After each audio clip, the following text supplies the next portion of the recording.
पन्नगे च सुरेन्द्रे च कौशिके पाद संस्पृशि निर्विशेष मनस्काय श्री वीरस्वामिने नमः। परम योगी परम श्रद्धेय श्रमण भगवान महावीर की अध्यात्म यात्रा का प्रसंग नय सार ने संतों को मार्ग बताया। संतों ने नय सार को मानो उपदेश देकर अध्यात्म का धर्म का मार्ग बताया और नय सार ने वंदन किया मुनि जी को। और यह वंदन भी जब भावपूर्ण होता है, हम पचपद 5 पदों की वंदना पंचपद वंदना करते हैं, अरहतों सिद्धों आचार्यों उपाध्यायों साधुओं को उनके कुछ गुणों का स्मरण कर उनको वंदन करते हैं और भावपूर्ण हम करते हैं। अच्छी कर्म निर्जरा हो सकती है, भले परमेष्ठी वंदना है पंचपद वंदना है, इनमें जो बातें हैं उनको एकदम आत्मसात करके हम प्रणत होते हैं तो इससे एक कर्म निर्जरा का लाभ हमें प्राप्त हो सकता है। और ये पंचपद वंदना फिर अरहत वंदना भावभीनी वंदना, ये जो हमारे यहाँ गीत या गद्य पद्य चलते हैं बड़े ऐसे अच्छे भावपूर्ण प्रतीत हो रहे हैं। अरहत वंदना में भी भावभीनी वंदना भगवान चरणों में, कितने 4 पद्यों में कितनी अध्यात्म की अच्छी बातें भी आ गई हैं, इधर वंदन भी हो गया है। तो नय सार ने संतों को मुनि जी को वंदन किया और संतों से उपदेश मिला था। यह नय सार का ही भव है। प्रभु महावीर की अध्यात्म यात्रा में यह नय सार का भव है। इस भव में प्रभु वीर की आत्मा ने सम्यक्त्व को प्राप्त कर लिया था। वह जीवन वह जन्म धन्य है जिस जन्म में सम्यक्त्व की प्राप्ति हो जाती है। सम्यक्त्व रत्नान्य परम ही रत्नम, सम्यक्त्व रूपी रत्न से बड़ा कोई रत्न नहीं। सम्यक्त्व मित्रान्य परम ही मित्रम, सम्यक्त्व बंधोर्न परो ही बंधु, सम्यक्त्व लाभान्य परो ही लाभ है। सम्यक्त्व से बड़ा रत्न नहीं, सम्यक्त्व से बड़ा कोई मित्र नहीं, सम्यक्त्व से बड़ा कोई बंधु नहीं और सम्यक्त्व से बड़ा कोई लाभ नहीं। सापेक्ष बात भी कुछ हो सकती है कि चारित्र भी तो बड़ा लाभ है, माना चारित्र बड़ा लाभ है, पर चारित्र टिकेगा कहाँ?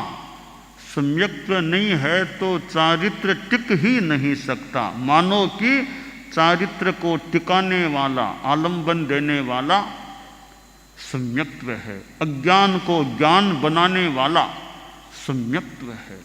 इस संदर्भ में कहा जा सकता है सम्यक्त्व से बड़ा कोई रत्न नहीं, मित्र नहीं, बंधु नहीं, लाभ नहीं।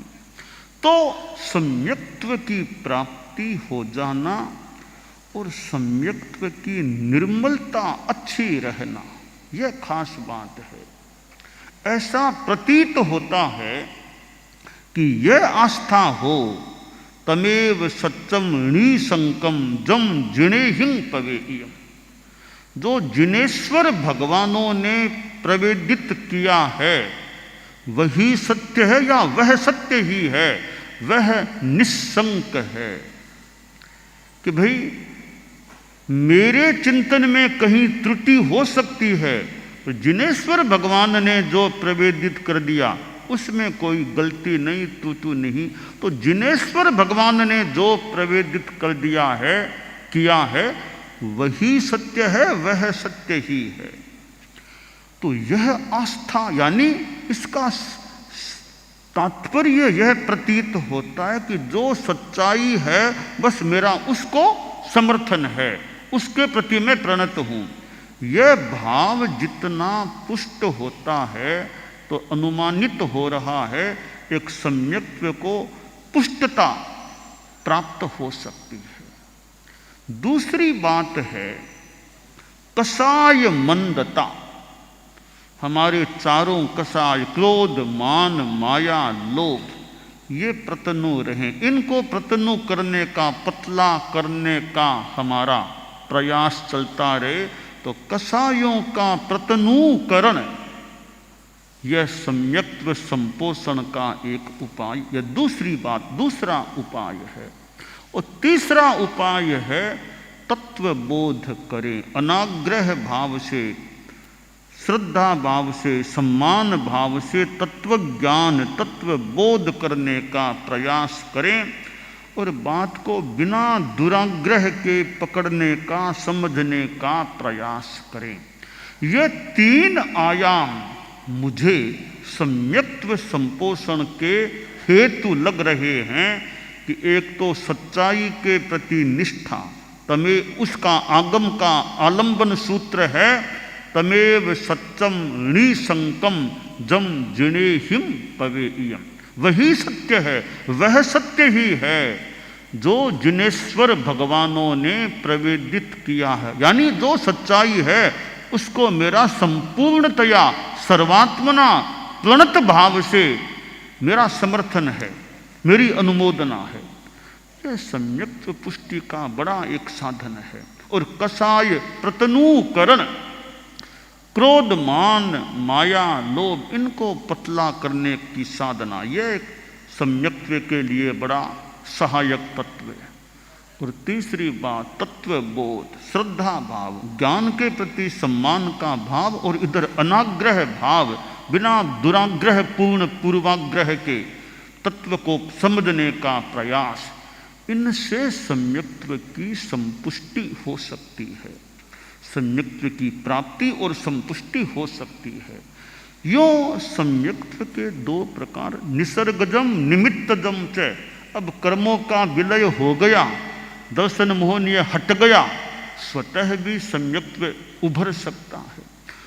और यह उपदेश आदि निमित्त से भी सम्यक्त्व की प्राप्ति हो सकती है। तहियानम तो भावानम सब भावे उवेशनम भावेणम सद्दहंतस्य सम्मत्तम तम बियाहियम। ये उत्तरध्ययनानि का श्लोक है कि तथ्यों को एकदम भावतः उसी रूप में सद्भाव से उपदिष्ट करना और भाव से श्रद्धा रखना, यह सम्यक्त्व हो जाती। उधर अरहंतो महदेवो जावत जीवं सुसाहुणो गुरुणो जिन पन्नत्तम तत्तम ये सम्मत्तम मये गह्यम। अरहत मेरे देव हैं, शुद्ध साधु मेरे गुरु हैं, जिन प्रज्ञप्त मेरा तत्व है। तो यूं हम सम्यक्त्व को प्राप्त भी रहें, न है जिनको वे प्राप्त कर सके मंगल कामना, और प्राप्त सम्यक्त्व को और ज़्यादा पुष्ट बनाए, क्योंकि सम्यक्त्व का भी प्रोमोशन हो सकता है। जैसे आप लोग गृहस्थ हैं, नौकरी में पहले शुरू में पगार थोड़ी मिलती, धीरे धीरे आगे आगे पगार बढ़ती गई बढ़ती गई बढ़ती गई। इसी प्रकार सम्यक्त्व मान लो शुरू में तो इतना मजबूत नहीं था, बाद में धीरे धीरे साधना बढ़ी, सम्यक्त्व बहुत पुष्ट हो गया। और क्षायोप सम्यक सम्यक्त्व कभी क्षायिक सम्यक्त्व बन जाए फिर तो कहना ही क्या, फिर तो पराकाष्ठा है। सम्यक्त्व की पराकाष्ठा है, क्षायिक सम्यक्त्व प्राप्त हो जाए। अनाग्रह भाव, इधर कसाय मंदता और सच्चाई के प्रति सम्मान के साथ समर्थन पूर्ण भाव, अनुमोदना पूर्ण भाव, तो नए सार को सम्यक्त्व की प्राप्ति हो गई। और सम्यक्त्व की अवस्था में आयुष्य का बंध होता है अगले जन्म का, तो वैमानिक के सिवाय और कोई गति का आयुष्य नहीं बंधता। तो इसी नियम के आधार पर मानो अब नय सार स्वधर्म देवलोक में जाता है। यह नहीं कहा जा सकता आयुष्य का बंध सम्यक्त्व अवस्था में ही हुआ था या सम्यक्त्व विहीन अवस्था में जब भी हुआ हो, परंतु नए सार का अगला जन्म यानी दूसरा भव अब स्वधर्म देवलोक, प्रथम देवलोक जो 12 देवलोकों में है वहाँ होता है। और देवता हैं उनका भी कभी न कभी आयुष्य पूरा होता है। देवों की आसातना नहीं, पर देव भी उस रूप में अमर नहीं हैं कि हमेशा बने रहेंगे। हर देव का अपना निर्धारित आयुष्य होता है और वह आयुष्य संपन्न होने पर देवता को देवगति से च्युत होना होता है, उद्वृत्त होना होता है और देवता आयुष्य पूरा करके वापिस ठीक बाद वापिस देव नहीं बन सकता। देव आयुष्य पूरा करके ठीक बाद नरक में नहीं जा सकता। देव जाएगा या तो मनुष्य गति में जाएगा या कोई त्रियंच गति में भी जा सकता है। यह विधान है, नियम है। तो नए सार का जीव स्वधर्म देवलोक में आयुष्य पूरा करके अब पुनः मनुष्य गति में जन्म लेता है और जन्म भी सुकुले पच्चा याति, आगम में जो सुकुले कि सुकुल में जन्म मिले। मनुष्य का जन्म मिलना भी वैसे तो विशेष बात है, पर जन्म कहाँ मिला यह भी एक प्रश्न है।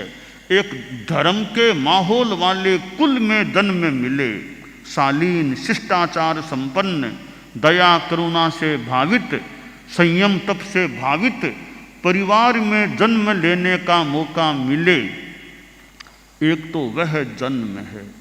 एक कहीं जो परिवार धर्म कर्म कुछ जानता नहीं, हिंसा को सामान्य रूप में व्यवहृत करता रहता है, कोई अहिंसा का कोई भाव नहीं विशेष, कोई न कोई सत्य अचौर्य आदि धर्मों का ज्ञान है, ऐसे ही कहीं अनार्य कहीं जन्म ले लिया, तो उस माहौल में भी जन्म तो मनुष्य का हो सकता है। वहाँ धर्म को समझने का और का मौका भी कितना क्या मिले न मिले। तो अच्छे कुल में मनुष्य जन्म मिले वो बड़ी बात है। जिस परिवार में दीक्षाएं हुई हैं, साधु साधियाँ, अच्छे श्रावक श्राविका या धर्म को समझने वाले लोग हैं, जैन धर्म के सिवाय भी मान लो धर्म को समझने वाले परिवार, धर्म का माहौल है, दया करुणा अहिंसा, धर्म को सुनने की जहाँ प्रवृत्ति, ऐसे परिवार में जन्म मिले तो बच्चे को धर्म के संस्कार भी सुगमता से प्राप्त हो सकते हैं। तो नए सार को अब इस तीसरे भव में मनुष्य जन्म मिला और कौन सा कुल मिला? भगवान ऋषभ के परिवार में जन्म लेने का मौका मिला और भगवान ऋषभ के सुपुत्र भरत का पुत्र बनने का और ऋषभ का पौत्र बनने का मौका, सौभाग्य जो भी मिला और ऋषभ का पौत्र बना। नाम दिया गया मरीचि, हम मरीचि कुमार कह दी, मरीचि नाम दिया गया। और इधर दादा तो तीर्थंकर, पिता चक्रवर्ती, क्या कहना, दादा तो पहले तीर्थंकर है, पिता पहले चक्रवर्ती, और उनका यह सुपुत्र मरीचि कुमार। तो नातीले थे ऋषभ भगवान, तो नातीले होते हैं तो थोड़ा धर्म से एक जुड़ाव लगाव थोड़ा ज़्यादा हो सकता है, हो तो भगवान ऋषभ का एक बार अयोध्या में पादार्पण होता है। तो दादा महाराज का पधारना हुआ है अयोध्या में। तो अब मरीचि को भी संपर्क में आने का मौका मिला।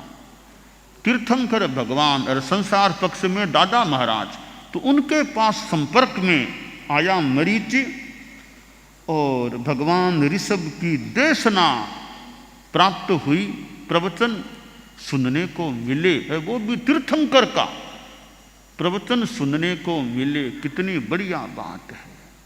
तो ये देशना और प्रवचन जो होता है उसके द्वारा कितनों को सन्मार्ग प्राप्त हो सकता है।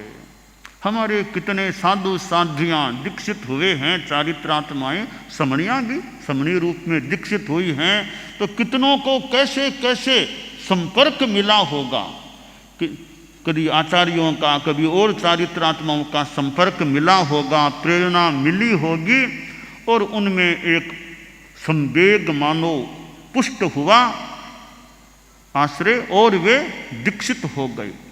तो ये प्रवचन सुनना, देशना सुनना, ये भी बहुत अच्छी चीज़ है। आप लोग जो प्रवचन सुनने वाले हैं, जो गृहस्थ हैं और अपना समय प्रवचन श्रवण में, उपासना में भी लगाते हैं, और यह वर्तमान यहाँ का तो माहौल एक मानो धर्ममय माहौल यहाँ का लग रहा है, मानो कोई तपोवन, कोई आश्रम हो, ऐसा यह परिसर लग रहा है, जहाँ साधक साधिकाएं साधना करने वाले इतने साधु साध्वियाँ समणियार फिर मुमुक्षु भी कुल मिलाकर के तपोवन जैसा यह नंदनवन परिसर आभासित अनुमानित प्रतीत हो रहा है। इतनी साधना, फिर पर्यूषण का समय है अभी तो मुख्य साधना धर्म का समय है। एकदम कितना धर्ममय प्रवचन, कितने समय सारिणी जो महाशिविर की चल रही है, और इतनी चारित्रात्माएं प्रवचन में, इतने साधु साध्वियाँ समणियाँ विराजमान होते हैं, इतने आप जैसे सौभाग्यशाली श्रावक श्राविकाएं फिर विराजमान होते हैं, कितना एक धर्म का माहौल उजागर होता है। तो भगवान ऋषभ की देशना और मरीचि को वह मौका मिला, देशना से प्रभावित हो गया।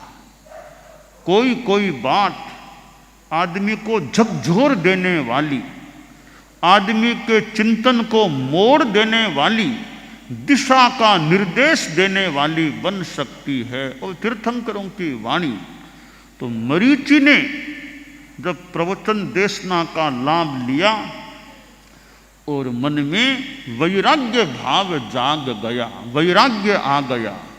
भगवान ऋषभ का नातीला पोता महाराज दीक्षित भी हो गया। पोता महाराज, पोता था, पोता महाराज बन गया, पोता साधु बन गया। हमारे साधु साध्वियाँ हैं, वे भी अपने पोतों पर ध्यान दें, पोते हों, भतीजे हों, भांजे हों, वे ध्यान दें। कोई आपकी प्रेरणा से और से दूसरों की प्रेरणा से, कईयों के हमारे संतों के भी अब तो पोते हो गए होंगे, भले यानी भाई के पोते मान लो उस रूप में। संसार पक्ष में कईयों के पोते, कई संसार पक्ष में नाना बन गए होंगे, कईयों के भतीजे होंगे, भाणजे होंगे, जो भी छोटे भाई जो भी हो सकते हैं। इधर साधियों समणियों के भी कोई भतीजे भाणजे, कई पोते दोइते कई हो सकते हैं, वे आते भी होंगे कई, तो आते हैं।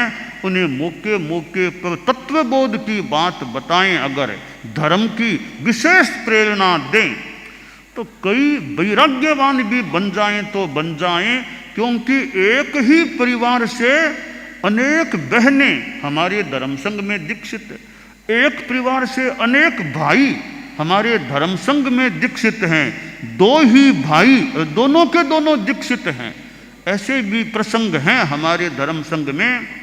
तो अपने जो ज्ञाति हैं उन पर उपकार करें, वो ज़्यादा संपर्क में आते हैं तो प्रयास करें। छोटे बच्चे हैं उनको भी प्रेरणा दें। ठीक है, ऐसा भाग्य सबका हो न हो कि साधु बने, अच्छे श्रावक तो बने, अच्छे धार्मिक कार्यकर्ता तो बने, अच्छे उपासक तो बने, तो अच्छे कुछ तो हम प्रयास करेंगे तो ठीक है। कोई साधु साध्वी बन जाए, कोई न भी बने, अच्छे संस्कार तो आए उनमें, अच्छे बच्चे तो बने। तो प्रयास जितना मौका लगे तो प्रयास होना चाहिए कि मेरे संसार पक्षीय परिवार के लोग इतने मेरे पास यदा कदा आते भी हैं तो मैं उनकी आत्मा का भी उद्धार हो, उनका भी कल्याण हो, ऐसा मैं प्रयास तो करूं। तो हमारे गुरुकुलवास में भी साधु साधियाँ हैं, न्यारा में भी कितने हैं, तो न्यारा वाले भी वे भी यथा अवसर प्रयास करें कि भी कभी रास्ते की सेवा करते हैं, कभी चतुर्मास में सेवा करते हैं, कभी और कभी भी करते हों। उनको धर्म की प्रेरणा विशेषतया तो आधा घंटा आसपास ही रहते हैं, कई बार दिन में भी पास में, रात में भी पास में, मौके मौके पर कोई तत्व ज्ञान दें, शास्त्र की बात बताएं, धर्म की बात बताएं, ताकि उनकी आत्मा भी अच्छे भावों से भावित हो। और नातीले तो हैं, बिना नातीले भी, नातीले तो खैर एक निकट नातीले, बाकी सभी जो भी श्रावक श्राविकाएं जो भी हैं, मौके मौके पर धर्म की प्रेरणा मिले। और वे माता पिता कितने साधुवाद के पात्र हैं, जितनी संतान सबको दे दिया, दो तो दो को ही दे दिया, और तीन तीन बहनें हो जाती है, भाई हो जाते हैं, एक ही परिवार से भाई भी है, बहनें भी है, एक भाई दो बहनें, बस कई और लागती पागती कई ऐसे एक ही परिवार के रिलेटिव्स हैं, कितने दीक्षित हो जाते हैं। गुरुदेव तुलसी थे, उनके भाई चंपालाल जी स्वामी, भाई जी महाराज, एक परिवार से दो सगे भाई यूं आ गए। ऐसे अनेक उदाहरण हैं, तीन तीन भाई एक परिवार से आ गए हैं। तो भगवान ऋषभ के संसार पक्षीय पौत्र सुपौत्र मरीचि कुमार को भी वैराग्य भाव आ गया और वह दीक्षित भी हो गया। अब कैसे मरीचि का आगे का क्रम बनता है, आगे की बात यथासंभवतया आगे आ सकेगी।